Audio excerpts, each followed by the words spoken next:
everyone. Happy Whinypaluza Wednesday. Happy Whinypaluza Wednesday. We are early. It says share to the group. I wonder what That's you can share into a group. group. So we are going live at 8:30 today, and we are going live at 8:30 next week. I'm just making sure the sound's working. I'm just checking to make sure it's working. So our daughter Ella has an internship, and we need to pick her up at 9:30 every Wednesday. So we cannot go live at 9 o'clock because we have to be somewhere at 9:30. So we are going to do 8:30 today, and we are going to do 8:30 the following week. And hopefully after that, we can go back to normal. So unfortunately, people are going to come here looking for us at 9 o'clock, and sorry, we won't be live. But that's okay. I'm going to share it from yours. And I tagged myself. I understand that. It's okay. Come and join us live now. Okay, he's sharing it again. So, what is the topic this week? So, this topic is for me. So, some topics I get requests for. Some topics friends are like, I'm struggling with this. I just saw a lady comment about her struggles with marriage. So, I think that we're going to have to do some marriage ones, Seth. Yes. And we have to do an anniversary one, because that's coming soon. It is. So today's topic is for me, and I wrote this for myself, knowing that I'm not the only one going through this based on talking to other mothers. All right. So topic is embracing our children's independence as we learn to let go. And this has been a huge theme for me this summer. It has not been an easy summer for me in this regards. I have a lot of adjusting that I've had to do. So I am very good at watching our children, monitoring, keeping tabs on them, keeping them safe. And as they grow, when they're little, we're trying to protect themselves. We're trying to protect them from hurting themselves. And as they get older, we're also trying to protect them from hurting themselves, but it looks very different. And they want freedom. They want us to let go a little bit. That is normal. We want them to feel that way. That is developmentally appropriate. But I will say, my 11-year-old inspired this blog. She thinks that she's 16. We have reminded her many, many times this summer that she is 11. Max is 17. Max has a lot of freedom. He has a car. He comes and goes. He tells us where he's going. He drives himself. He goes out with his friends. He has a lot of freedom. He has earned that over the years, and he's 17. We have, Lillie sees this, and we try to explain to Lillie that she is 6 years younger than Max. Can't drive yet. And does not get the freedoms that Max gets. So she has pushed a lot to get more freedom this summer. How are you doing with that back there? Still not letting her drive at 11. Oh, what am I going to do with him? So I'm going to give myself tips that are helping me, and hopefully you will find that it also resonates with you. So as you learn to let go of your kids, we would love to hear from you. We would love to hear what has helped. What have you struggled with? Tell us your thoughts. Tell us what you agree with. Tell us what maybe you don't agree with. We love hearing from you. And I want to start with, how do we feel okay with this? We start small. And if I start small with giving her responsibilities, and I start small with giving her freedoms, then I don't freak out. And then she doesn't freak out. She's not going to freak out, but I may freak out. A little bit. Right? So I do little bits of freedom. I start, and as they prove themselves, I give them another inch and maybe another inch. You got to be careful with that, because you know what they say. If you give them an inch, they'll try and take a mile. Oh, she tries to take a mile. So I had told her she could go to one place and then go back to her friend's house. She didn't. Leave the friend's house, go to a place, come back. Before dark. Got it. I'm with you. So one of my rules is she needs to be at whoever house she's at, whether it's our house or her friend's house, by dark. That is my rule. And no gallivanting around the neighborhood in dark time. And she had texted me, we want to go to X place. And I didn't respond. I was outside away from my phone. So, no response means I'm going to go do the thing. Yeah. So I see that it's about to get dark and I go where she is, which isn't where I told her to be. And she's like, what's the big deal and why are you here? So a lot of you are thinking, why at that moment didn't you put her in the car and make her go home? Well, Lillie is like, I told you. Which was progress, positive progress that she actually texted and said, want to do this thing. So I said, you have to actually get a response. So you see, we have to be very specific and very clear or they will try to take advantage of us. Yes. So I said, I'm going to sit here and I'm going to watch you all at this park because it's dark out. What's the big deal? Anyways, giving her... Safety violation. Safety violation. I'm giving her inches, having her do more responsibilities like make her own lunch, put her laundry away. We keep building and giving them responsibilities and that gives them more confidence. And as we give them more freedom and see that they're actually doing okay with the freedom, we can give them more. Now, if they don't do okay, then we have to backpedal.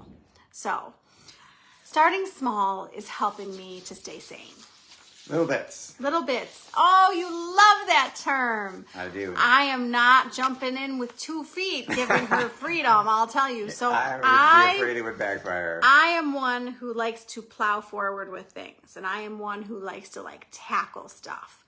I do not see any way to do that with independence. Independence is baby steps to make sure that we're okay and to make sure that they're okay. So... how else are we embracing independence? I am encouraging my children. Hi, Jody. Jody says, where I struggle is being the mom who says no when all the group, they are all going, then they are singled out. Okay, so we would have had that issue. If she had waited for a response, they would have been like, we're not waiting for your mom to respond. We're going. You can stay at that house until your mom, and then you got to catch up. Jody, this is me. I am you. This is why we talk to other moms. I feel exactly the same way. So here's the deal. I'm sure the other moms were okay with them being at the park. I was not okay. So did I let her go to the park? Yes. Well, we didn't know about it. Wait, no. Let me finish my sentence, Seth. I let her go to the park because I stayed in the parking lot and watched. Oh, then. And didn't make her get in the car to go home. I didn't say, well, Lillie, you're going home. Right, and embarrass her in front of all her friends. And I'm okay. I don't want to embarrass her. I'm okay with embarrassing her. But I'm monitoring them. They're in the dark. I can see them. There's lights. And I feel better because I'm there. Now, the nice thing is that if we have relationships with the other moms, what is really nice is that one of the moms will say to me, she will text me and say, are you okay with them biking to 7-Eleven? Are you okay with blah, blah, blah? So if I say no, she's going to back me up. We don't always have that with our kids, friends, parents. Right, it happens. You're also really, really close friends with the other moms in this group. So I think that we're not going to always agree. And I think sometimes the moms are going to let them go do stuff that I don't necessarily agree with. I'm trying to give her more freedom. But if I'm not comfortable, one of my solutions is to show up and monitor the situation. Now, if it's something that I'm not comfortable with, that I can't monitor, that they're going to do, it depends on the age of the kid, because your kid is in high school. So this is a lot more complicated, but like Lillie is in middle school. And I have no problem being the parent to say no. And if the other parents don't back me up, Lillie's gonna probably be left out and mad at me. And I'm trying, Jody, I'm trying to push myself because I would say I tend to be overprotective. Wouldn't you say that? We are both happily overprotective. So Seth is happy that we're overprotective. I would much rather do that than the opposite. I think that our older kids appreciate it and understand it, but Lillie does not at all. And I think I'm trying to push myself to allow more than maybe I'm comfortable with sometimes because I think I'm being overprotective. But if there is something for safety purposes that you are not okay with, I don't think there's anything wrong with your kid being left out of something that you're not comfortable with because it's not safe. I mean, what about being the parent to go so that you're around? Right. I mean, be the chaperone. Yeah. Like, okay, so a perfect example is Ella likes to go to the Galleria with her friends and wander. And, you know, she's 15 and I let her, you know. The first time or 2 weeks, I said, I will follow at a discreet distance. We have been building up and building up. Yes, it didn't start that. So then You my can go hang out friend at the mall told by me, then my friend told me about a couple fights at the Galleria, a couple of really big fights. But I need to talk to my children about this and how to handle that. But that made me really uncomfortable. Like tons of cops came, blah, blah, blah. So I think that the way to handle something like that is if Ella wants to go to the mall with her friends and I'm not comfortable with it, then I need to be able to go to the mall and be present somewhere in the mall so that I feel better. Like, what is going to make me feel comfortable saying yes? If there's nothing that my actions can do to make me feel comfortable saying yes, then I think the answer is probably no, right? Yes, correct. I mean, how do you feel about her being left out because everybody else, all the other parents say yes and we say no? I feel bad for her, but my desire for her safety trumps any feeling bad I would have about her being left out. And I would sleep soundly that night knowing I had made the decision I believed in as a parent, and I'd be okay with her being mad at me for keeping her safe. I will tell you that if we are too strict, and I don't know if you know this, Seth, I think we do need to give our children freedom. And I think that if we don't, I think if you're one of those parents who is way too strict, your kids are going to rebel. And I think that kids deserve to earn some freedoms as long as they show you that they're doing well with it. And the key word there was earned. And if they don't get any freedom from you, I think they will push back. And that's normal. Yes. Right? I agree. So one of the things that can make us feel more comfortable giving them independence and some more freedom is encouraging them to handle their own problems, because if they learn how to handle their own problems, then they're going to handle situations better when they're in them and we're not around. So we want, when they have a problem, we want to ask them questions and not just jump in and solve the problem, because trust me, Seth and I, we are problem solvers. We want to jump in and we want to solve the problem yesterday. But instead of that, I'm asking things like, how do you think you should handle that? What do you think you should do? What could you do? So we want to ask them leading questions, and we want to teach them the problem solving steps. And I think that this is not taught in school and should be taught in school. This was taught to me in school because I'm a social worker. So you know, they throw a problem out to us and we have to actually identify what the problem is. We have to brainstorm ideas of how to solve the problem. We have to pick what we think is the best option based on the pros and cons to each solution.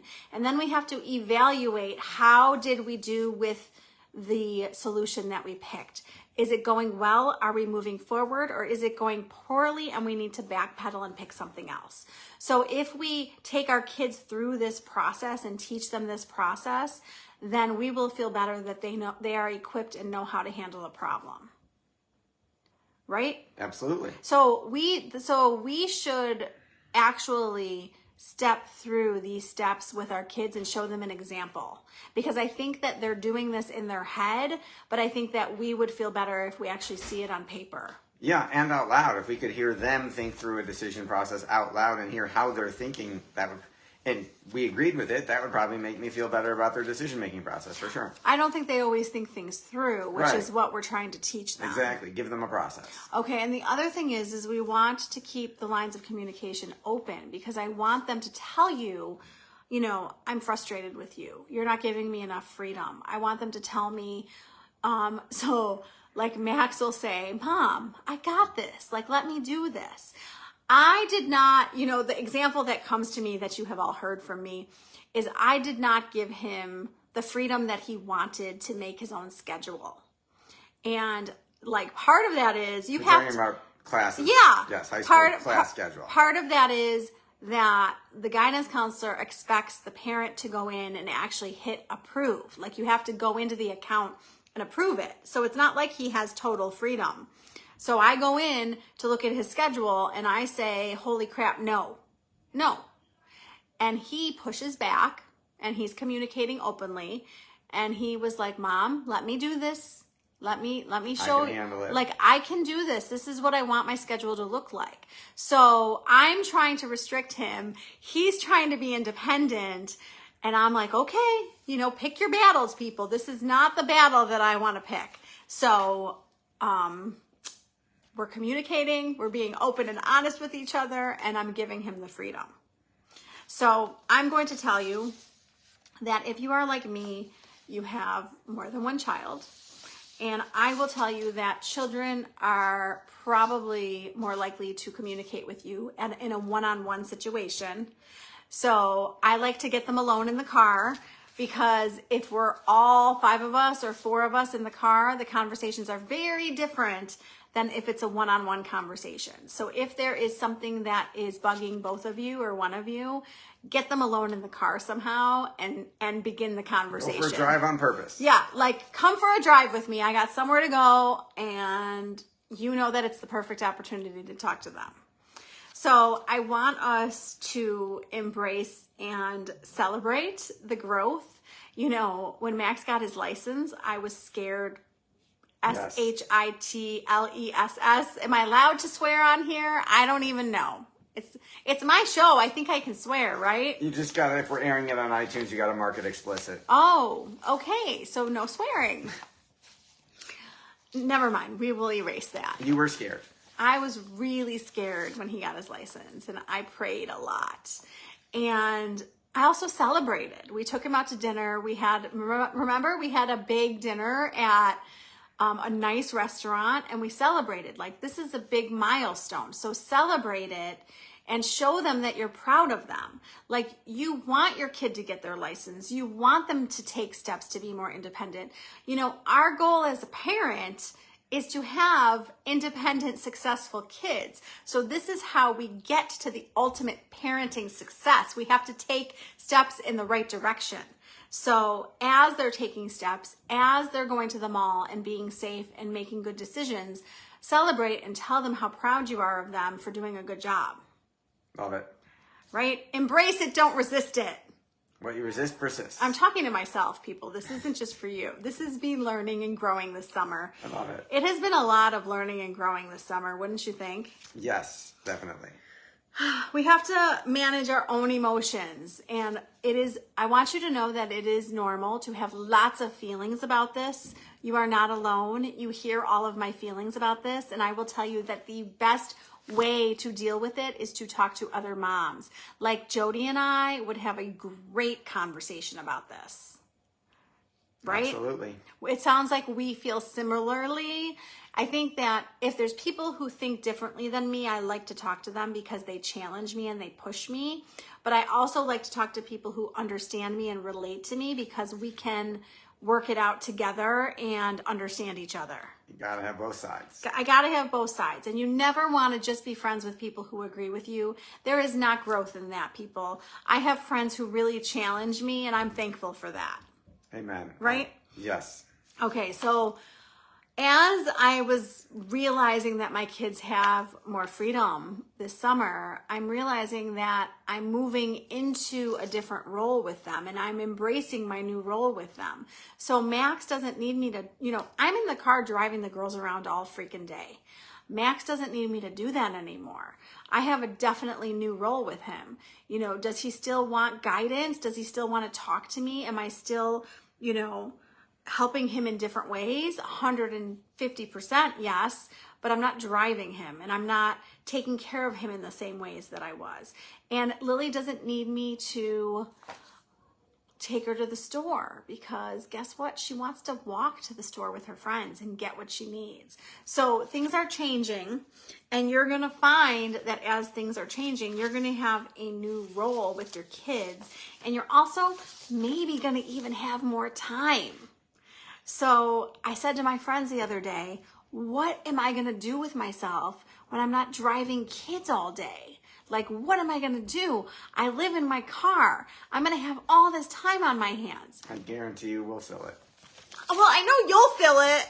I didn't mean me. I meant you're going to find, you won't be, you're never bored. There's never, there's nothing to do. No, there's always something to do. And I liked your example of how we're growing up with our kids in this new phase. Yes, and you know, Ella said something today that really resonated with me. On our drive to take her to her internship, she said that if you know Ella, you know that Ella loves Taylor Swift. So what Ella and I do on the way to her internship every day is we listen to Taylor Swift songs.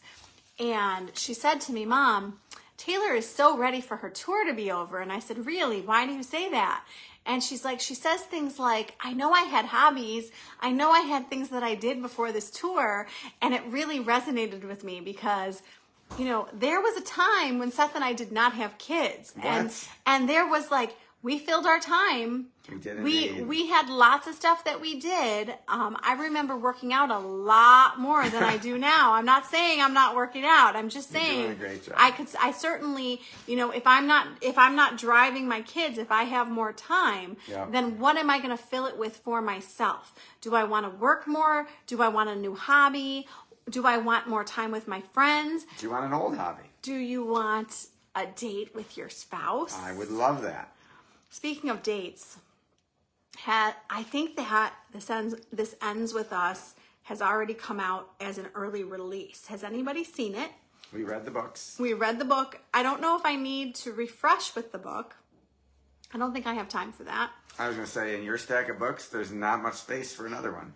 Well, no, it's upstairs in our room. I'm saying you have to stop reading one of the other books that you're reading and bump the other 10, 12 down the list to reread it. So at some point, hopefully soon, Seth and I will have a date and go see This Ends With Us. Yes. So if you have seen it or want to see it, let us know what you think. And we both did. You read the book too. I read all of those books. Yeah. I read that whole 3-4 Colleen Hoover series with you. Okay. So we are going through this journey with our kids and we are going to trust the process.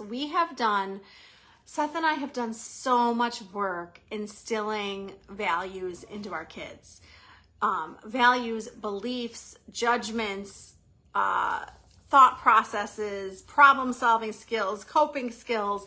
So hopefully, you know, like Lily's only 11. We have a long way to go. But hopefully, you know, Max in particular is hopefully going away to college in a year. So I hope that we have laid a good foundation and that we can trust in the process that he can have more independence and do well with it and fly with it. And we will be happy to see that.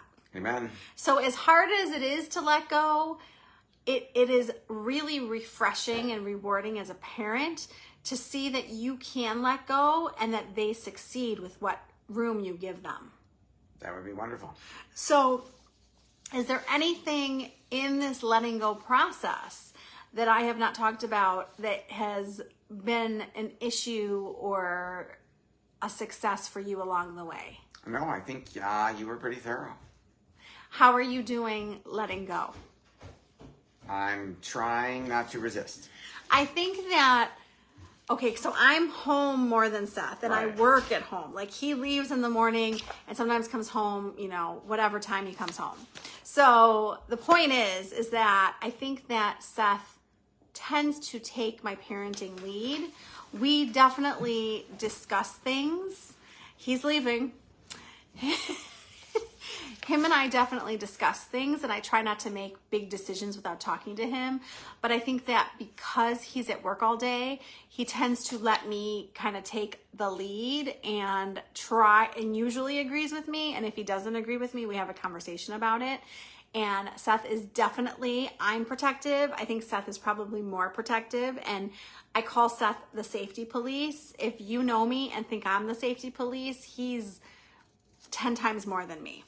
So, the topic, embracing our children's independence. I think that I am doing a lot more on August, what is today? What is the date today? August 7th. I think I'm doing a lot better today than I was doing at the beginning of the summer. I've had a lot of growth in this area, and I have a lot of room for more growth. So I will continue to talk about this. I know that this topic resonates with a lot of you, so I would love to hear from you. Tell me what you agree with, what you disagree with, struggles you're having, successes you're having. And if you come to the Whinypaluza Mom group on Facebook, it's a free supportive community and we can talk about topics there. You are not alone in any of the topics that you're facing as a parent or as a spouse. We also talk about marital issues. And I want to tell you that this Friday, a new podcast is coming out with Adrienne Cotton, and Adrienne is going to help us and give us tips on things like perimenopause and hormones and stuff that I know I needed her tips for.